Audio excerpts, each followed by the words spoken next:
This is Kevin Cassis for IFLTV. Delighted to be joined by Sonny Edwards. All right, Keep mate. it together, Coogan. Come on, keep it together. I did. What's happening, Sonny? You good? Yeah, I'm good. Flying, actually. Boxing the last few days, few weeks has been, as nice as it has been for a while. Before we come on to your fight, let's talk about Ishmael. Talk to me about the timeline process of when you found out, when it was offered, etc., etc. So the first conversation happened Friday morning. I was on the back of a scooter on the way to a training session, and we were actually. I'm not going to make no jokes. What are you saying? The time process of Ishmael. So Friday, got a phone call. Beefy's out. They're looking for an opponent. Ish's name's been mentioned. Got on the phone to Ish. Ish, what do you think about changing your fight from 6 weeks to 6 days? Yes. Well, okay. Didn't ask for money. Didn't ask for it. Was just involved. So got back onto Lee. He did his thing. It went quiet for the rest of Friday and Saturday. And I'll be real.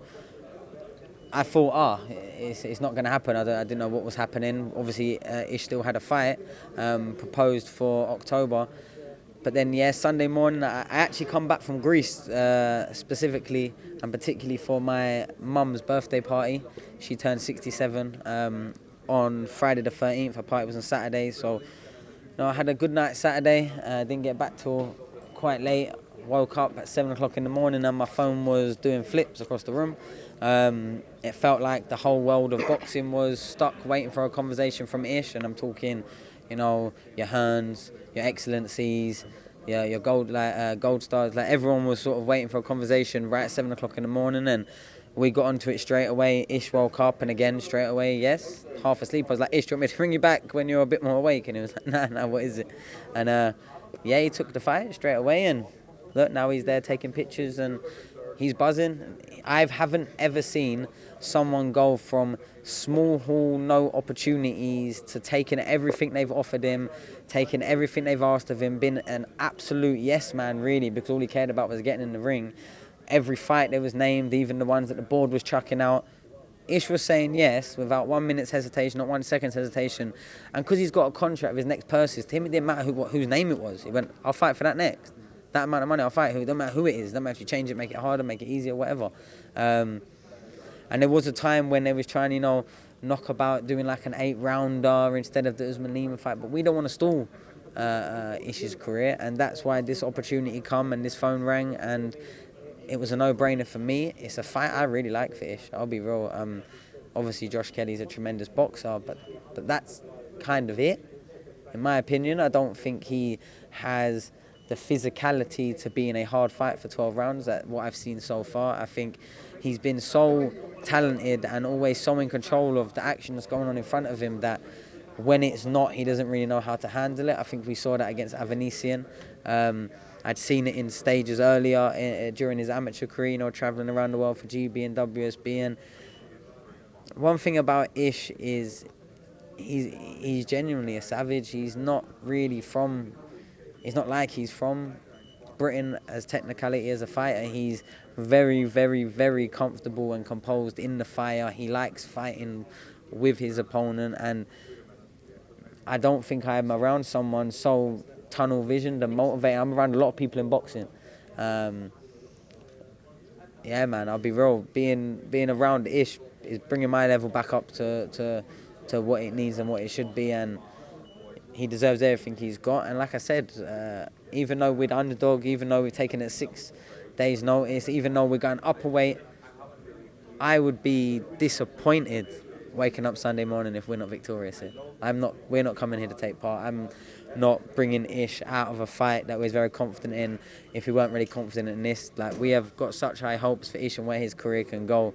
But one thing I do know about him, maybe technically he's not the #1 fighter in the world at his weight, but his physicality, his actual fight, his desire, his heart, his chin, his engine puts him right up there in all of those categories, I'll be real. And technically he's very good too.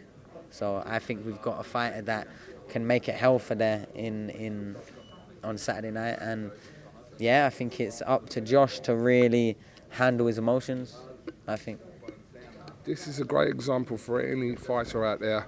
One, staying ready, and also two, taking an opportunity, because these opportunities are not, they don't come around, but they do every now and again. It does happen, but... And also, one more, also having a manager that's ready to make a proper deal ready, rather than trying to see if they can make a deal for the fighter and then chuck some money on top of their self. Because I'll be real, what's going on with the negotiation for a lot of the people with the Saudis is, oh yeah, they got loads of money, let's chuck another 100 grand on negotiations, and then they're losing fights.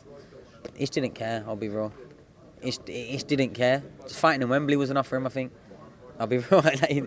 He's got a great deal when he's happy with it, and everything's, you know, that skyward trajectory that I've not really seen before in a career, going from small hall to, you know, first platform to then a better fight in Troy to now Wembley and an even bigger fight. And for me, Josh's best win was Troy. So was Ish's. Okay, not long to find out, 5-6 days out, but let's come on to your announcement. Obviously, well, it's kind of not a great secret. It was, well, a few of us knew anyway, but your fight with GALAL YAFAI has now been formally announced for the 30th of November. What's in it for you to fight GALAL?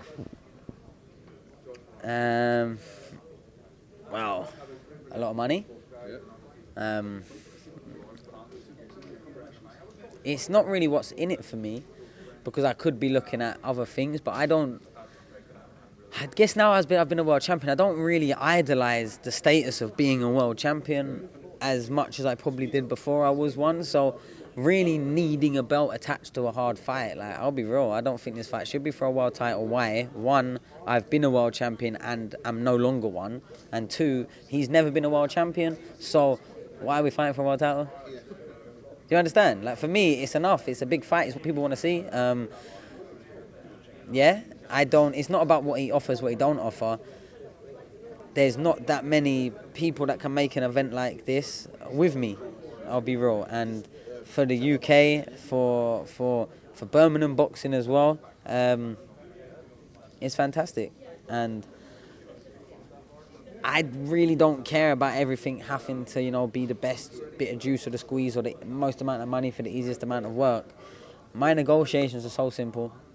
I go in there, I've signed my contract for the next couple of fights just so I know sort of where I'm at and what dates they're going to have to get me out by, etc. But we agree the purses then, at the beginning of the contract, so at any time they're ready to finally have him over the line, I've already agreed. Because I actually don't care where I fight, really. It's getting a bit like, why won't no one fight me in Sheffield? But this fight, they tried, but the fight weren't going to happen. The fight was not going to happen if I was saying I'm not going to Birmingham. They weren't coming to Sheffield. You understand? And because I genuinely believe that I'll bring more people from Birmingham to a Birmingham arena than he will, it makes no ends to me. Like, literally zero. And I think you can see in the reaction anyway, already. I'll be real. How confident that you beat GALAL YAFAI? How confident are you in this? I'll be real, I beat him as an amateur and we sparred plenty of times, and I've never got out the ring unhappy, ever, if that means anything. But they're always good rounds, I'll be real. And one of the main reasons what he does for me is we have such good fights, I'll be real. Yeah, we have real good action. When we used to spar in GB, people actually used to stop and wait and watch our spars and little videos and that. Like, we always had good action, good rounds, because he's a good fighter. He's very tough. He's very strong. He's very determined. I'm very confident against anyone, but at the same time, you're asking me to beat an old sparring partner of mine that I've always felt comfortable with, someone that I beat in 2015, just because of who his trainer is now, who his brother's trainers was then, and who was also making the decisions on GB. He got pushed in front of me 6 months after I beat him in the championships, without me even being sent anywhere. He was getting sent everywhere. So I have the gripes from that, what he does for me, sort of, you know, being able to shed light on the scam that is GB boxing, and the fact that all the trainers there only care about their job and their wage rather than the fighters. The fact that they're using lottery, government, taxpayer money for Rob McCracken to sign fighters straight out of the top skim of the amateur system. I think it's nothing short of disgusting, if I'm perfectly honest. I don't know how there's not some sort... And I like Rob, bear in mind. I'm just being honest. Like, Rob was the only one at one point training pros and was the head of the GB, like, whenever no one else was allowed. And he just weren't doing corners for GB whilst he was still doing AJ and Carl Fletcher's corners. So it's like, we have to put into question, like, what is really going on here? Now, did I not get picked over a kid I'd beaten and was beating in sparring because his trainer 8 years later is still his trainer now and was his brother's trainers and his brother was his other brother's trainer at the time? Well, if you ask me, fucking probably. Look who's still training now. Like, it might not mean nothing to no one else, but me and Harvey Horn beat Galal in consecutive years. And in sparring, me and Harvey Horn would both beat Galal in sparring as well. I know because I was there. But he was getting picked for everything. Got picked as the number one for no reason. Not no reason, but family ties, city ties, P. Diddy, Meek Mill type relationships. Who the fuck knows? Who knows? I don't. I just know I was the man back then and the man now. But at some point, I got someone who was meant to be the number 3, or number 4 even, was put at number 1. And he's done very well. But I don't think there's been a day from then till now that Galal ever would have beaten me, and I don't think he's going to know. But, like I said, I do actually genuinely like him, though. That's why it's a bit rare sometimes, because I have to be Sonny Edge the professional boxer as well as Sonny Edge was the person. Now, my person generally likes him, thinks he's sound, has nothing bad to say about him. We're cool. We seen each other at Tesco's about a month and a half ago, 2 months ago. Whilst this is all getting negotiated, sat there chatting in Tesco's car park in Sheffield. It's mad that we're fighting in Birmingham. We both live in Sheffield, innit? And we both all have our brothers and their brothers. We've all lived in Sheffield. And train 5 minutes away from each other. It's mad that we're fighting in Birmingham. And the only time he's fought there, they literally had about 60 people in the venue. It is mad. But thank God that I'm fighting, and thank God for some fighters like Spider as well. So shout out to the boys on the squad, the boys on the card, sorry. Sonny Edwards, much appreciate your time. I'm sure we'll see you probably every day this week. But yeah, much appreciate your time, mate. Thank you, Cougs. It's nice to see you. Absolutely. Top man, thank you very much. Couldn't catch us here with Sonny Edwards.